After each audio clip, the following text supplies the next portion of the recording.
So good morning everyone. जैसा कि पिछले वीडियो में हमने देखा था और सीखा था कि मैट्रिक्स में स्क्यू सिमेट्रिक मैट्रिक्स क्या होता है और सिमेट्रिक मैट्रिक्स क्या होता है, और उसमें आपको मैंने ये भी बताया था कि इसका यूज़ क्या है। और उस यूज़ में एक चीज़ बताई थी कि हमारे पास एक क्वेश्चन बनता है जिसमें ये कहा जाता है कि express the given matrix as the sum of the two matrix, one of them is symmetric and one of them is skew symmetric. चूँकि वीडियो लंबी हो जाती है, इस वजह से लास्ट वीडियो में हमने इस पर कोई क्वेश्चन नहीं सॉल्व किया था।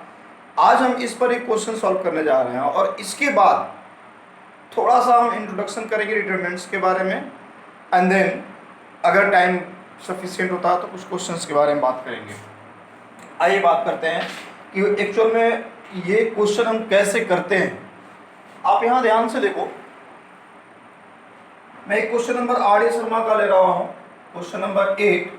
और इस क्वेश्चन में बड़े साफ साफ शब्दों में लिखा गया है कि एक मैट्रिक्स हमारे पास दिया है, हम इस मैट्रिक्स को नाम दे लेते हैं ए, और इसके जो वैल्यूज है वो आपके सामने 3 -2 -4, देन 3 -2 -5 -1 1 और 2 दिया है। मुझे इसी मैट्रिक्स को दो पार्ट में डिवाइड करनी है, जिसमें एक पार्ट जो है सिमेट्रिक होगा और एक पार्ट जो है स्क्यू सिमेट्रिक होगा।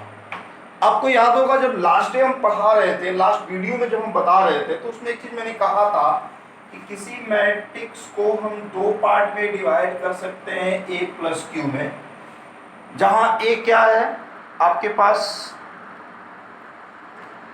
हम a प्लस क्यू में डिवाइड कर सकते हैं where p is symmetric and q is skew symmetric. और आपको ये भी याद होगा वहाँ p इज इक्वल टू मैंने लिखा था 1/2 a प्लस a डैश, और q इज इक्वल टू लिखा था 1/2 a माइनस a डैश। और आपको मैं बताऊँ p और q को ऐड करूँगा तो a मिल जाएगा। तो इस प्रकार हम कह सकते हैं कि एक गिवन मैट्रिक्स दो पार्ट में डिवाइड होगा, जिसमें एक पार्ट सिमेट्रिक होगा और एक पार्ट स्क्यू सिमेट्रिक होगा। और मैं आपको दिखाऊंगा भी कि सिमेट्रिक और स्क्यू सिमेट्रिक है कि नहीं है।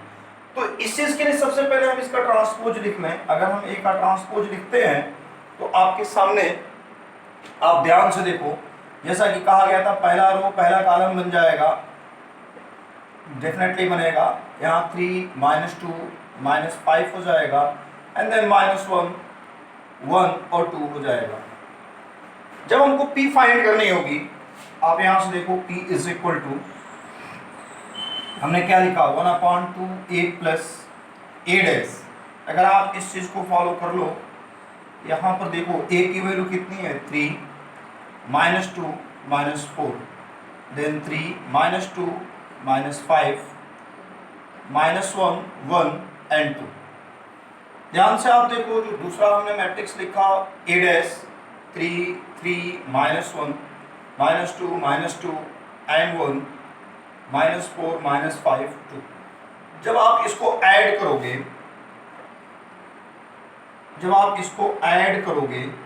3 + 3 will be 6, -2 + 3 will be 1, -4 and -1 will be -5, 3 -2 will be 1, -2 it's -4 and then it's -4 again. यहाँ आप देख लो, ये आ जाएगा आपके पास -5 और ये आपके पास आ जाएगा -4, और इसके बाद आप ध्यान से देखो लास्ट वन आ जाएगा आपके पास 4। और जब आप इस दो को इन साइड में लोगे, ये p की वैल्यू कितनी हो जाएगी 3 1/2 -5/2 1/2 -2 -2 -5/2 -2 एंड 2। ध्यान से देखो ये P था।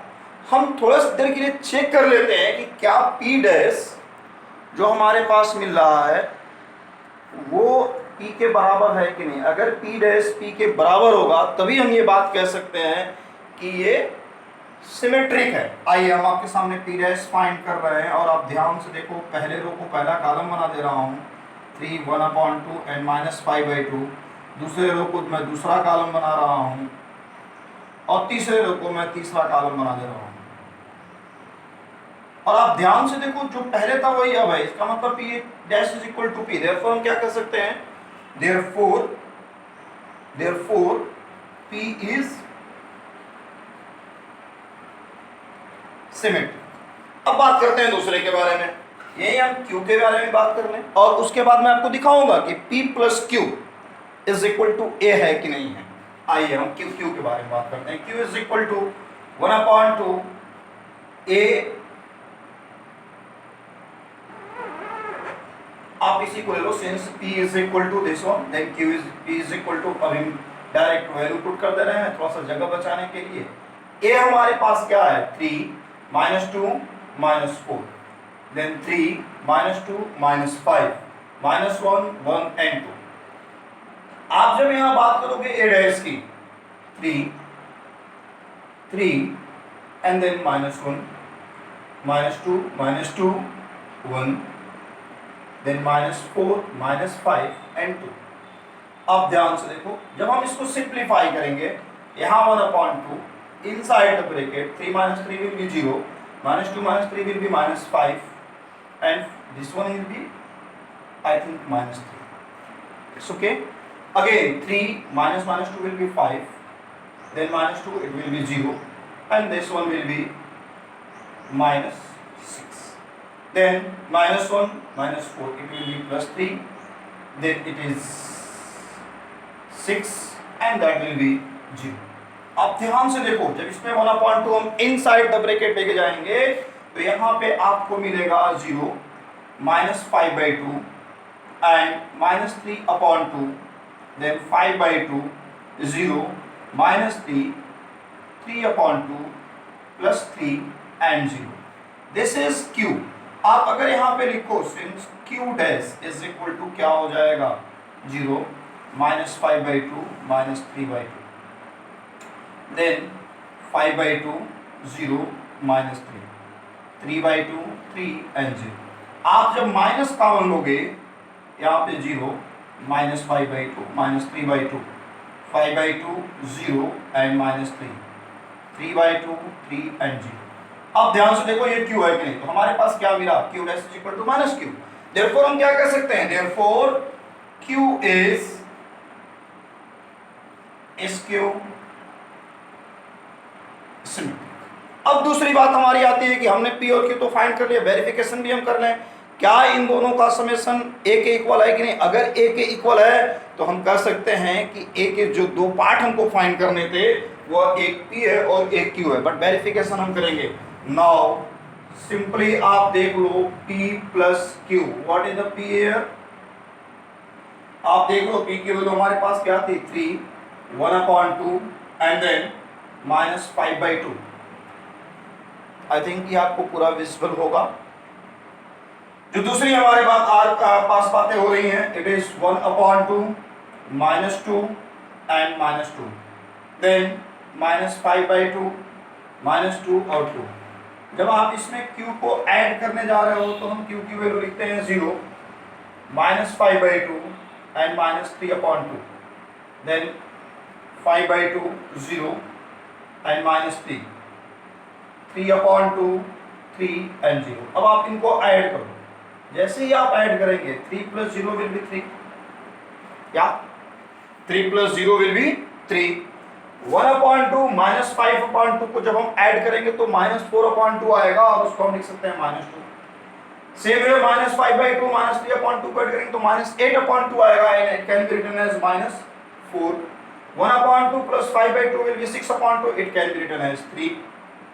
Then -2 + 0 will be -2, -2 + -3 will be -5, and then -5/2 + 3/2 will be -1, -2 this one will be 1 and it is 2। आप ध्यान से देखो, यही तो A था, यही तो A था। It means what? P and Q are the part of A that A has been expressed as a P and Q। A has been expressed as a P and Q where P is symmetric and Q is SQ symmetric। तो ये आपका जो कल हम लोग means last video में जो हमने बातें की थी और उस पर अनफॉर्चुनेटली टाइम के शॉर्टेज की वजह से हम क्वेश्चन नहीं कर पाए थे, ये उस पर एक छोटा सा क्वेश्चन था और ये थोड़ा सा इम्पॉर्टेंट भी आपके लिए है क्योंकि इसके क्वेश्चंस पेपर में आते हैं। इस तरह के क्वेश्चन अक्सर पेपर में इन्होंने पूछ दिए हैं। अब इतनी बात हो गई तो थोड़ा सा हम इसके बाद, चूँकि अब ये जैसा कि हम मैट्रिक्स पढ़ रहे थे, मैट्रिक्स में दो और चीज़ें हमको पढ़नी है जो इम्पोर्टेंट है आपके लिए। एक होता है एडजॉइंट ऑफ द मैट्रिक्स और दूसरा हम पढ़ेंगे इनवर्स ऑफ द मैट्रिक्स। लेकिन इन दोनों को पढ़ने के लिए उससे पहले थोड़ा सा हमको डिटर्मिनेंट पढ़ना पड़ेगा। डिटर्मिनेंट इसलिए कि हम जब इनवर्स ऑफ द मैट्रिक्स पढ़ते हैं तो वहाँ हम मॉड ऑफ ए की जरूरत पड़ती है। अब मॉड ऑफ ए हम क्या होता है, ये चीज़ हम डिटर्मिनेंट जब पढ़ते हैं तब हमको ये ज़्यादा क्लियर होती है कि what is the mod of A, mod क्या होता है। एक्चुअली डिटर्मिनेंट की जब हम परिभाषा की बात करेंगे, डिटर्मिनेंट की डेफिनेशन की बात करेंगे, तो एक तरह से हम ये कह सकते हैं कि जो कोई भी स्क्वायर मैट्रिक्स होता है और इसके नंबर का जो रिप्रेजेंटेशन होता है, इसी को हम डिटर्मिनेंट्स कर सकते हैं। या दूसरी भाषा में ये कह सकते हैं कि अगर हमारे पास कोई स्क्वायर मैट्रिक्स दिया है और स्क्वायर मैट्रिक्स अगर हम मॉड ले लेते हैं तो that mod of A is called the determinant of A. आपके सामने मैं एक छोटा सा एग्जांपल लिख के और चीज़ों को थोड़ा सा बताने का प्रयास कर रहा हूँ और उम्मीद है कि आपको ये समझ में आएगा। एक तरह से मैं कह रहा हूँ कि इस बीच में ही वीडियो के बीच में मैं एक नया टॉपिक आपके लिए स्टार्ट करने जा रहा हूँ and that is the determinants of A. Determinants एक अलग टॉपिक आपके बुक में दिया है and it is the determinants. चूँकि हम एक मैट्रिक्स के बारे में बात करेंगे और उसी मैट्रिक्स को डिटर्मिनेंट्स के फॉर्म में हम रिप्रेजेंट करेंगे, इसलिए थोड़ा सा इन चीज़ों के बारे में हम बात कर रहे हैं। आइए हम बात करते हैं। अगर आपके सामने कोई भी स्क्वायर मैट्रिक्स दिया हो, उस मैट्रिक्स को अगर आप डिटर्मिनेंट्स के फॉर्म में लिखना चाहते हैं, आप याद रखिएगा ये जो सिंबल हमने लिखा था अभी, बस एक मिनट आपको मैं समझा रहा हूं। अगर आपने यहां पे लिखा a is equal to a11 a12 a21 and a22, ध्यान से देखिए ये जो हमारा सिंबल बन रहा है ना, यही सिंबल चेंज हो जाएगा। अभी जब हम बात करेंगे डिटर्मिनेंट्स की, इसको दो तरह से हम लिख सकते हैं। या तो हम लिखेंगे ऐसे डिटर्मिनेंट ऑफ ए, या हम इसको लिख देंगे मॉड ऑफ ए। और जैसे ही हम मॉड लेंगे ये जो सिंबल था ये चेंज हो जाएगा। अभी हम लिख सकते हैं a11 a12 a21 and a22। This is called the determinants of order 2। Means एक स्क्वायर मैट्रिक्स का अगर हम मॉड लेते हैं हम उसको डिटर्मिनेंट कहते हैं। एक बड़ी छोटी सी डिफिनेशन है, बहुत डिटेल में हम नहीं जाके बात कर रहे हैं, एक इतनी बातें आपको बता रहे हैं जिससे आपको कहीं कोई परेशानी ना हो। इसी तरह से अगर ऑर्डर 3 का कोई हमारे पास मैट्रिक्स दिया है, स्क्वायर मैट्रिक्स मीन्स 3/3 का, तो जब उसका हम मॉड लेंगे तो that will be the determinant of order 3। अब यहाँ बात होती है कि किसी भी डिटर्मिनेंट की वैल्यू हम कैसे फाइंड कर सकते हैं। How can we find the value of any determinants? So let's start। अगर आप बात करते हो यहाँ पे इसकी वैल्यू के बारे में, यहाँ सिंपल आपको कुछ नहीं करना है, ध्यान से मेरी बात सुनो। This into this minus this into this, आप a11 into a21 minus a21 into a12।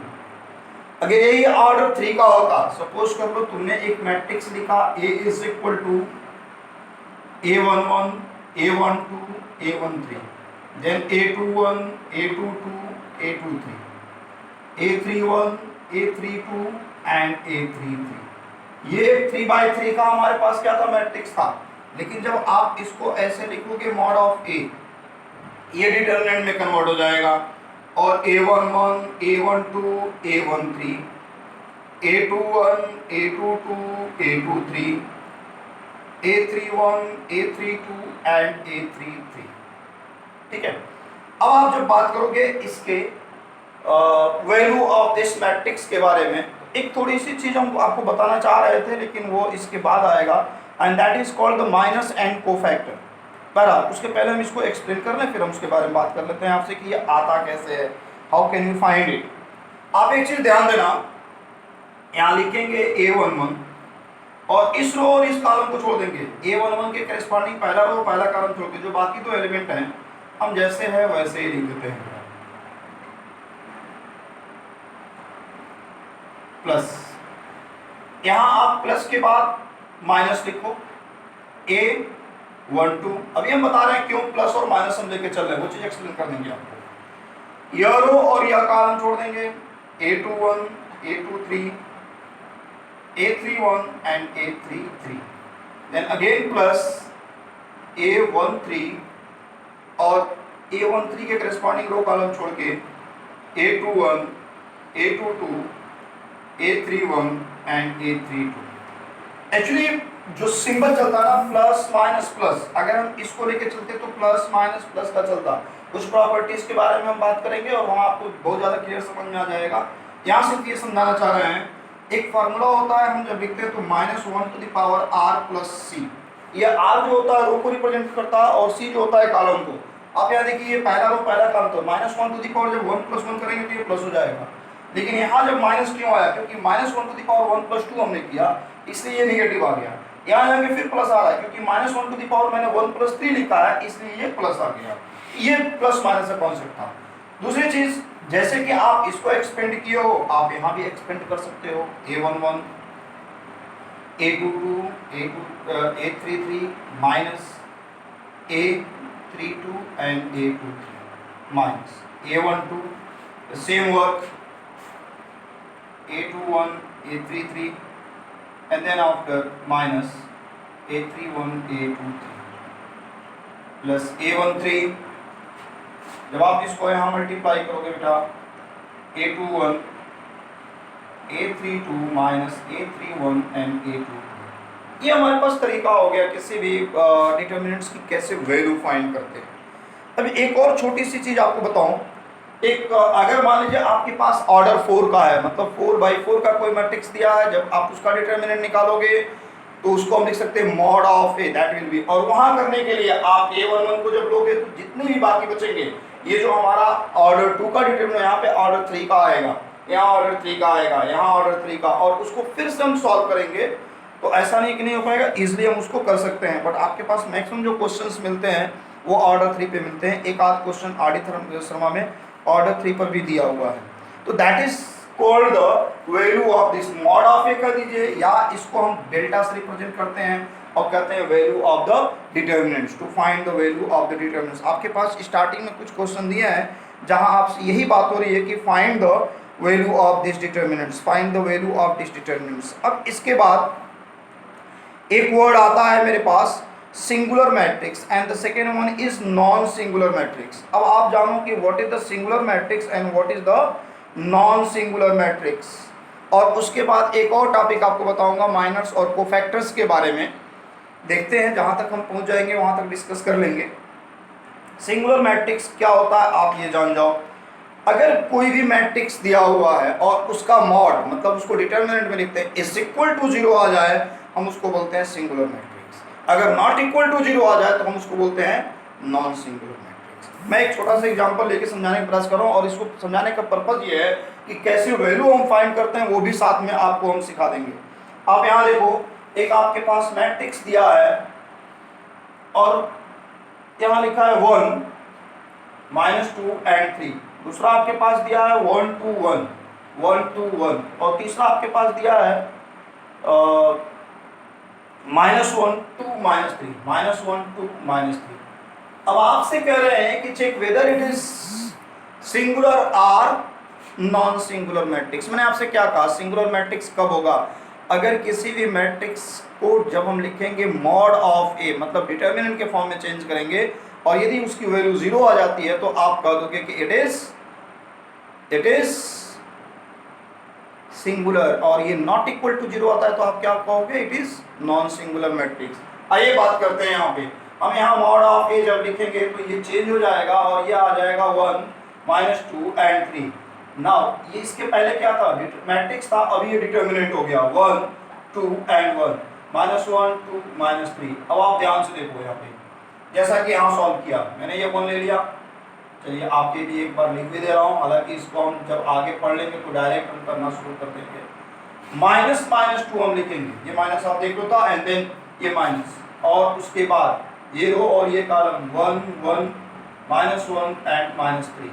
Then after आप यहाँ पे 3 लिख दो, और आपके पास 1 2 -1 and 2।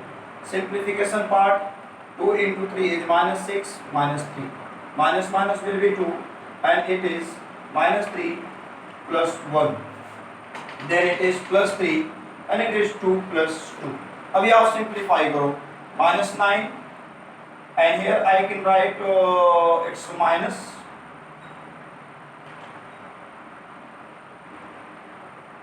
+ 1 will be -2, and minus 2 into 2 will be what? 4. Sorry, यहाँ बेटा गलत हुआ है, it is minus 2, so it will come minus 8, and here 3 plus 2 2 plus 2 will be 4, 4 into 3 will be 12, so minus 12 plus 12 that is equal to 0, और हमने क्या देखा, mod of A is equal to 0 आ गया, हम कह सकते हैं therefore A is singular matrix। बड़ा सिंपल सी बात थी, therefore A is singular matrix, it's okay। अब इन सब चीज़ों को जानने के बाद एक बड़ी इंपॉर्टेंट सी चीज़ बताने जा रहा हूँ, और वो इंपॉर्टेंट इसलिए है कि जिस समय हम बात करेंगे मैट्रिक्स के एडजॉइंट के बारे में या मैट्रिक्स के इनवर्स के बारे में, वहाँ इसका यूटिलाइजेशन होगा। और वो क्या है आप सुन लो, आपके पास दिया है कि माइनर्स एंड कोफैक्टर्स। पहली बात तो आपको बता दूं, माइनर्स और कोफैक्टर्स की न्यूमेरिक वैल्यू में बहुत ज़्यादा चेंजिंग नहीं आती है, सेम न्यूमेरिक वैल्यू सेम होती है, सिर्फ साइन का अंतर आता है, और साइन किस तरह से अंतर आता है वो मैं आपको बताऊं, ठीक है।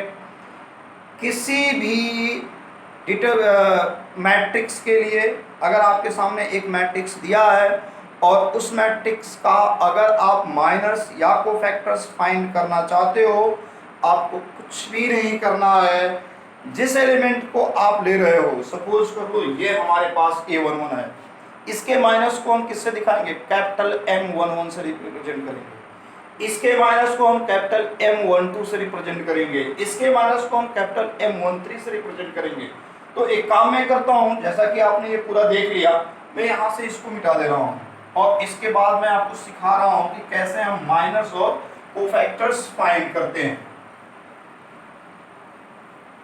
Minus and cofactors, how to find the minus and cofactors of a given matrix। आप मेरी बात बड़ी ध्यान से सुनना, मैं फिर से अपनी बात को रिपीट कर रहा हूँ, कुछ भी नया नहीं करना है। माइनस, यहाँ मैं लिख रहा हूँ माइनस, ध्यान से देखो, minus M11, what is the M11? M11 is minor of A11। ऐसे ही अगर आप लिखोगे M12 is minor of A12, और ये होगा क्या वो भी सुन लीजिए आप साथ में। एक्चुअली जिस एलिमेंट का माइनर हमको लिखना होता है उसके करेस्पॉन्डिंग और रो और कॉलम को छोड़ के बाकी जो चीजें हैं आप बिल्कुल सिंपल वे में लिखो, कहीं कुछ नया काम नहीं करना है। एक डिटरमिनेंट के फॉर्म में A22, A23, then A32 and A33। हम इसके बारे में बात करेंगे, यह रो और यह कॉलम छोड़ देंगे, A21, A23, then A31 and A32। आपको जिसका चाहिए उसका बोलो। अगर आपको चाहिए M33, what is the M33 here? M33 means the minor of A33 is equal to क्या हो जाएगा, इस A33 के करेस्पॉन्डिंग रो और कॉलम को आप छोड़ देना, A11, A12, A21 and A22, ये चीज हो जाएगी आपके पास। थोड़ा सा और आगे आप पढ़ लो। अगर मान लो आपके पास कहता है कोई कि नहीं, आप M23 लिखो, M23, M23, M23, दूसरा रो तीसरा कॉलम छोड़ दो बेटा, जो बच रहा है उसको आप लिख लो। आप ध्यान से देखो, A11, A12, A21, sorry A31, क्योंकि ये रो भी छोड़ना है, एंड A32। ये आपके पास माइनस का कॉन्सेप्ट हो गया। और जब माइनर हम सीख लेंगे, कोफैक्टर्स लिखने के लिए बहुत ज़्यादा आपको वर्क नहीं करना है। आप मेरी बात ध्यान से सुन लो। कोफैक्टर अलग अलग किताबों में अलग अलग रिप्रेजेंटेशन दिया है। कुछ किताबों में जैसे मान लो कोफैक्टर ऑफ A11 को कैपिटल C11 से रिप्रेजेंट किया है, कुछ किताबों में कैपिटल A11 से भी रिप्रेजेंट किया गया। दोनों चीज़ का मतलब सेम है। मैं आपको एक छोटी सी बात लिख रहा हूँ और मुझे समझ में आ रहा है कि आपको समझ में आएगा। देखिए ये लिख रहा हूँ CIJ कोफैक्टर, मैं जनरल एक CIJ लिख दिया, cofactors of all is equal to, होता क्या है, क्योंकि हमने माइनर सीख लिया इसलिए इसको हम इस तरह से बताने का प्रयास कर रहे हैं, is equal to -1 to the power I plus J into MIJ। मतलब ये है कि जो हमारे पास माइनर्स था वही कोफैक्टर होगा, बट एक नया चीज क्या है कि अब ये साइन भी आ जाएगी। अब जैसे साइन का मतलब क्या है, M11 है तो जाहिर सी बात है -1 टू द पावर 1 प्लस 1 लिखेंगे तो ये प्लस आएगा। लेकिन जब हम इसके बारे में बात करेंगे C12 के बारे में, तो -1 टू द पावर 1 प्लस 2 करेंगे तो वहां निगेटिव आ जाएगा। यानी आपको मैं एक छोटा सा लॉजिक लेके फिर समझा रहा हूं। जैसे ये है ना, plus minus plus minus plus minus plus minus plus, मतलब ये था कि C11 जो होगा वो प्लस में होना चाहिए, C12 -1 to the power 1 plus 2 negative हो जाएगा, C13 positive, C21 negative, C22 positive, C23 negative, C31 positive, C32 negative and C33 positive. ये कॉन्सेप्ट हम लेके चलेंगे और न्यूमरिक वैल्यू वही m वाला मींस माइनस वाला। ठीक है, मैं एक छोटा सा क्वेश्चन इस पे ले रहा हूँ और मैं इसलिए भी ले रहा हूँ ताकि आपको ये एक ही क्वेश्चन में माइनस और कोफैक्टर दोनों बताने का प्रयास मैं करने जा रहा हूँ। आप ध्यान दीजिएगा, एक ही क्वेश्चन में मैं माइनर और कोफैक्टर दोनों बताने का प्रयास करने जा रहा हूँ और आप ध्यान से देखो। आपके आर.डी. शर्मा से ही एक क्वेश्चन ले रहा हूँ और उस चीज़ को मैं बता रहा हूँ और ध्यान से आप देख लीजिए इसको।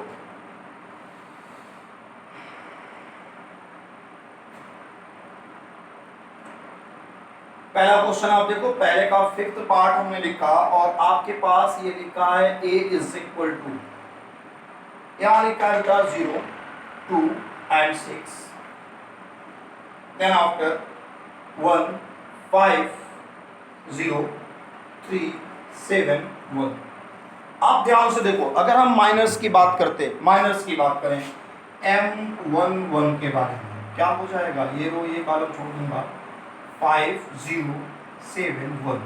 लेकिन अगर यही साथ में हम C11 की बात करते तो -1 to the power 1 plus 1 and then after row column छोड़ के 5, 0, 7, 1 लिखते। ध्यान से आप देखो, 5 into 1 is 5 minus 0 that is equal to 5। यहाँ पर ये प्लस हो जाएगा, then 5 minus 0 and it is again 5। Numeric value same आ रही है लेकिन अलग अलग केसेस में, जैसे मान लो हमने M12 फाइंड किया, पहला रो दूसरा कॉलम, आपने M12 यहाँ लिखा, पहला रो दूसरा कॉलम 1, 0 and 3, 1। जब आप इसको सॉल्व करोगे 1 into 1 is 1 minus 0 and that is equal to 1। लेकिन जिस दिन हम C12 के बारे में बात करेंगे, ध्यान देखो ये M किसको रिप्रेजेंट कर रहा है, माइनस को, और C किसको रिप्रेजेंट कर रहा है, कोफैक्टर्स को। जब C12 के बारे में बात करेंगे बेटा, यहाँ -1 टू द पावर 1 प्लस 2 आ जाएगा और इसके बाद ये सेम चीज रहेगी, आपके पास कुछ नया नहीं है, 1, 0 and 3, 1। और सॉल्व करेंगे तो ये माइनस के साथ 1 minus 0 and that is -1। ध्यान से देखिए एक बार फिर से, माइनस और कोफैक्टर्स के न्यूमेरिक वैल्यू में कोई चेंजिंग नहीं आई है, चेंजिंग किस में आई है, उसके साइन में। याद रखिए ये चीज मैंने इसीलिए लिखा था कि जो माइनस है वही कोफैक्टर है, बट अलग अलग प्लेस पे उसके साइन चेंज हो जाएंगे, न्यूमेरिक वैल्यू में कोई चेंजिंग नहीं होगी। सो ये आप लोगों से बात हो गई माइनस और कोफैक्टर्स के बारे में। हम अगले जब टॉपिक पे मिलेंगे कुछ और भी क्वेश्चंस इस पे बात करेंगे and then after we will move for the properties of determinants. और ये प्रॉपर्टीज ऑफ डिटर्मिनेंट्स एक इम्पोर्टेंट टॉपिक आपके लिए होगा, हर साल इसमें से कुछ क्वेश्चंस आपके पास एग्जामिनेशन में आते हैं। एक क्वेश्चन तो फिक्स है डिटर्मिनेंट से हर साल, जो प्रॉपर्टीज पे डिपेंड करेगा। Thank you.